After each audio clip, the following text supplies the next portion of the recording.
الحمد لله الذي خلق كل شيء فأحسن خلقه وترتيبه وأدب نبيه محمدا صلى الله عليه وسلم ونشهد أن لا إله إلا الله وحده لا شريك له ونشهد أن سيدنا وسندنا وحبيبنا ومولانا محمدا عبده ورسوله الذي أرسل إلى الناس كافة بشيرا ونذيرا وداعيا إلى الله بإذنه وسراجا منيرا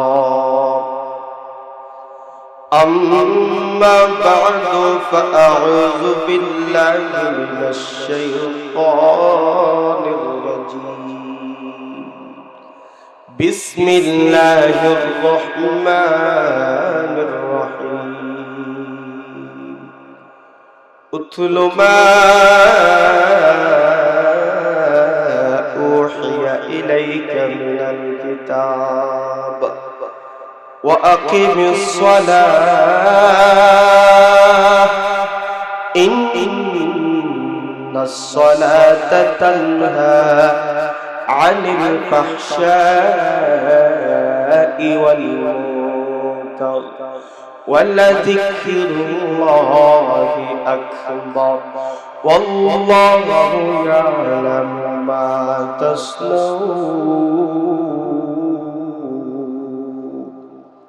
وقال الله تعالى إن الله وملائكته يصلون على النبي يا أيها الذين آمنوا صلوا عليه وسلموا تسليما صلى الله على سيدنا ومولانا محمد وعلى آله وأصحابه وسلم لا إله إلا الله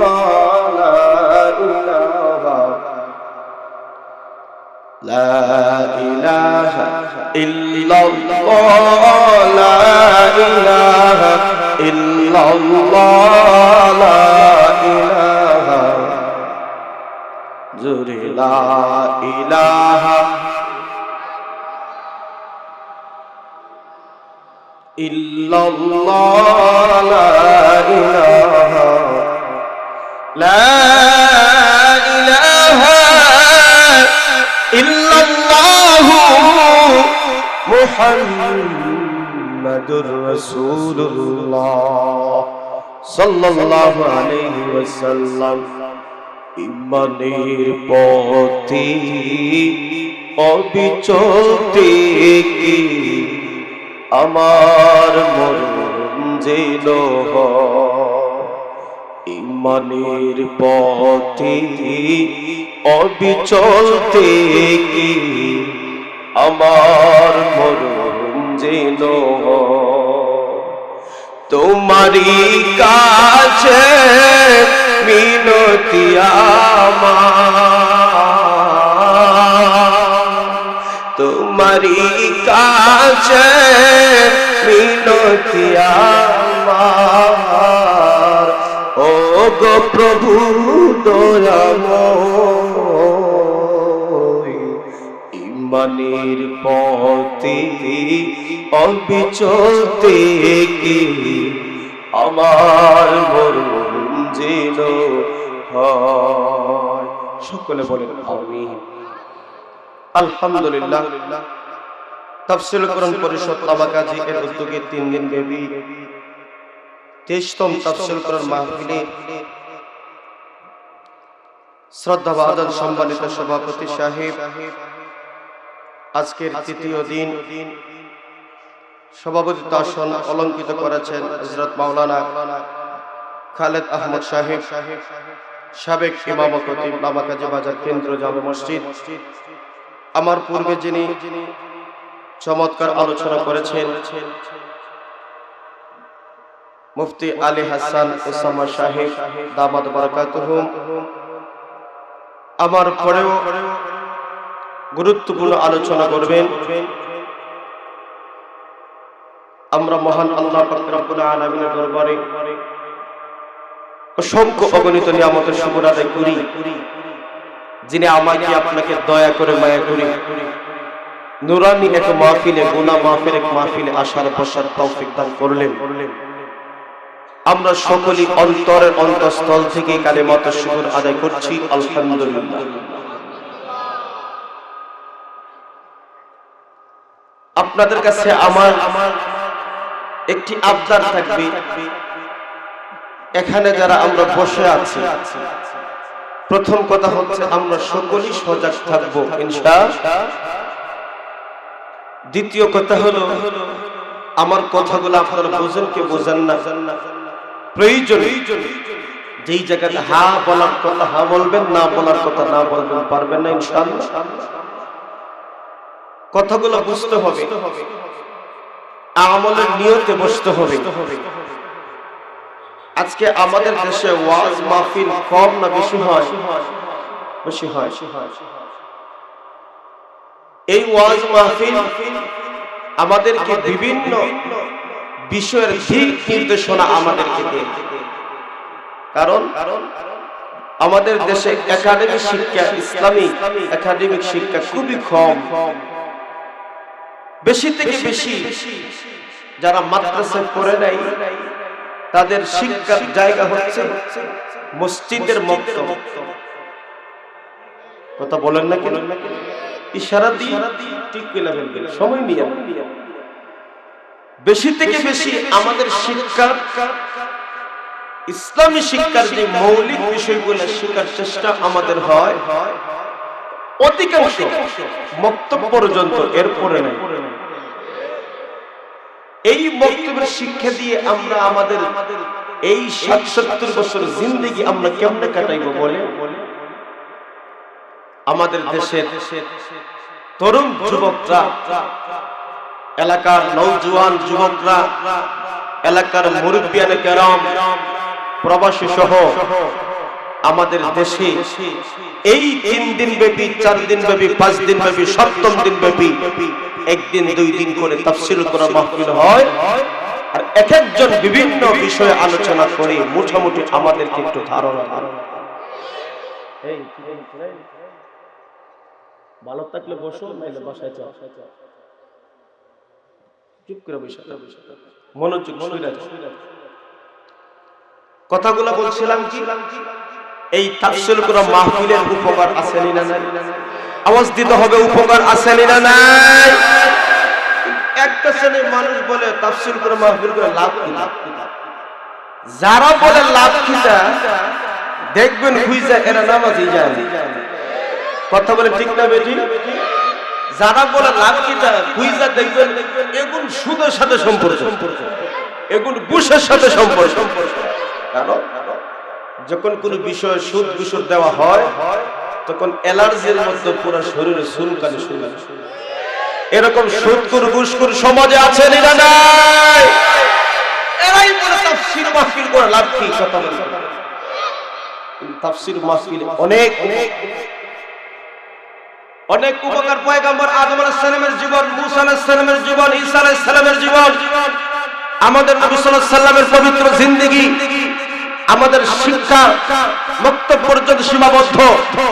কিন্তু যখন নবীদের নাম বলা হয়, নবীদের জীবনী বলা হয়, রিকশা ড্রাইভার পর্যন্ত নবীদের জীবনী পড়তে পারে, কইতে পারে, কথা বলতে পারে। কোথায় শিখছে?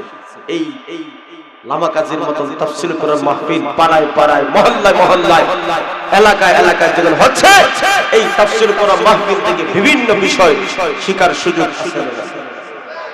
এগুলা দরকার আসেনি? অবশ্যই। আসুন আমি আপনাদের সামনে সূরা আনকাবুতের ৪৫ নং আয়াতে কারিমা তেলাওয়াত করেছি। আপনারা পোস্টার অথবা লিফলেট দেখে থাকবেন, আমাকে একটা বিষয় দেওয়া হয়েছে নামাজের গুরুত্ব। আমরা মুসলমান যেই ইবাদতের মধ্যে বেশি দুর্বলতা, যেই ইবাদতে আমরা অমনোযোগী, সেটা হচ্ছে নামাজ। কথা বলেন, আমরা নামাজকে সঠিকভাবে আদায় করি না। আমার আলোচ্য বিষয়ে মহান আল্লাহ তাআলা দুইটা বিষয় উল্লেখ করে সমাজের মধ্যে শান্তি কিভাবে আসবে আমার আল্লাহ বলে দিয়েছেন আমার আপনার নবীকে। পয়গম্বর এই দুই বিষয় যখন সমাজে মানুষ আমল করে ফেলবে, তখন মানুষের চরিত্র সংশোধন হয়ে যাবে। কি? এক নম্বর হলো কোরআন তেলাওয়াত, দুই নম্বর হলো নামাজ। নামাজ পড়তে গেলে কোরআন তেলাওয়াত লাগে না? কথা বলেন না? নামাজ কি কোরআন ছাড়া পড়া যায় না? নামাজ পড়তে হলে কি কি দরকার? নামাজ পড়তে হলে আপনাকে পবিত্রতা অর্জন করতে হবে। পবিত্রতা অর্জন যদি আমরা না চিনি, তাহলে কি নামাজ আমাদের হবে? নামাজ পড়তে গেলে অবশ্যই আমাদেরকে নামাজের পবিত্রতা অর্জন করতে হবে। একজন মানুষের শারীরিক পবিত্রতা হতে হবে এবং তার পরের যে পোশাকগুলো রয়েছে তাও পবিত্র হতে হবে। কথা বলেন, শারীরিক কিছু পবিত্রতা এমনও তো আছে, আপনি আমাদের মুসলমানদের মধ্যে এমনও মানুষ আছে, এমন ছেলে মেয়ে আছে, এমনও বৃদ্ধ বাবাজি আছে, গোসলের কয় ফরজ বললে কইতে আর কথা বলেন, ঠিক বলেন, ঠিক গোসলের কয় ফরজ বললে কইতে পারবে। একজন মানুষের যদি গোসল ফরজ হয়ে যায়, তার শরীর পবিত্র হওয়ার জন্য আপনার পবিত্রতা অর্জনে অবশ্যই করকরা সহিত কুলি করতে হবে, নাকের নরম জায়গায় পানি পৌঁছাতে হবে, পুরা শরীর ঘষিয়া দৌত করতে হবে, পরিষ্কার করতে হবে।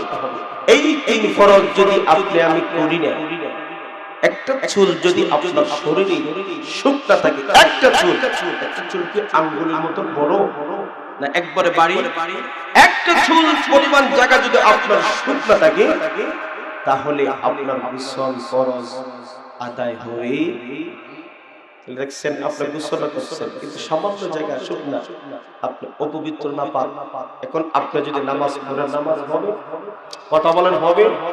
আপনার পোশাক পবিত্র থাকতে হবে, আপনার ওযু কিভাবে করতে হবে অবশ্যই জানা থাকতে হবে, ওযু ভঙ্গের কারণগুলো জানা থাকতে হবে।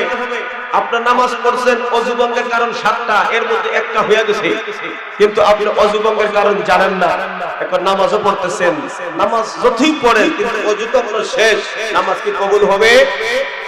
আপনারা মনে মনে ভাবেন ওযু তো নামাজ পড়তেছি, ওযু ভঙ্গের কারণ 7টা, এই 7টা কেউ বলতে পারবে?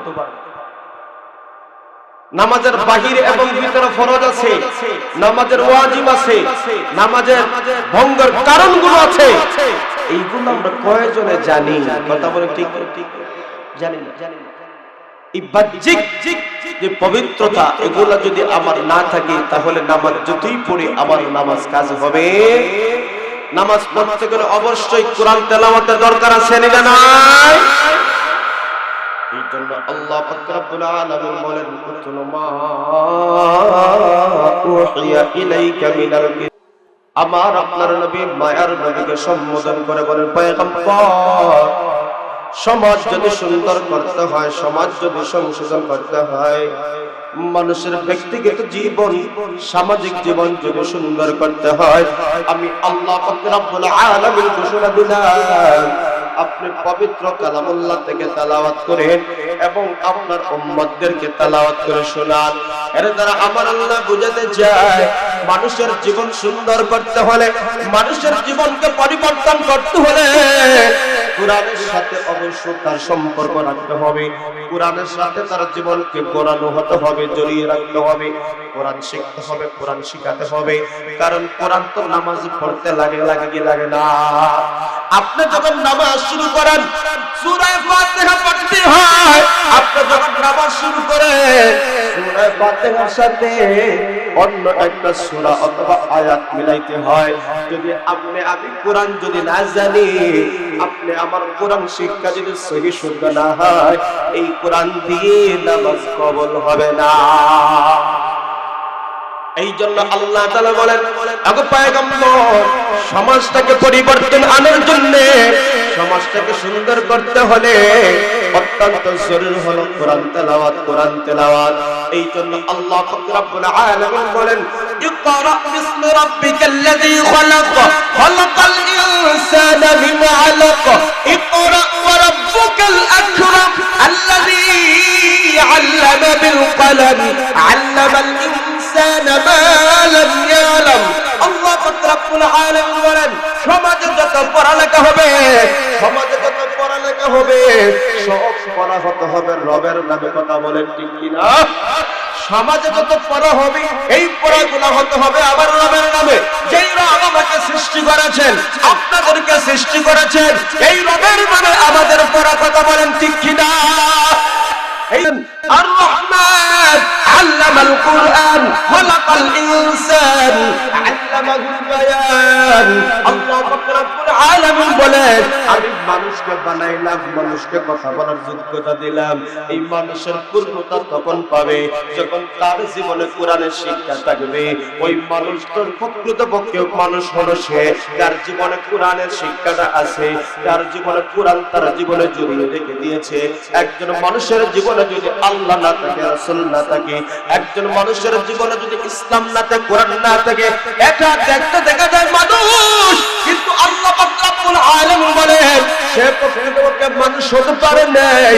আল্লাহ তাআলা বলেন, মানুষ যদি হতে হয় অবশ্যই তার জীবনে কোরআন থাকতে হবে। কথা বলেন ঠিক কিনা?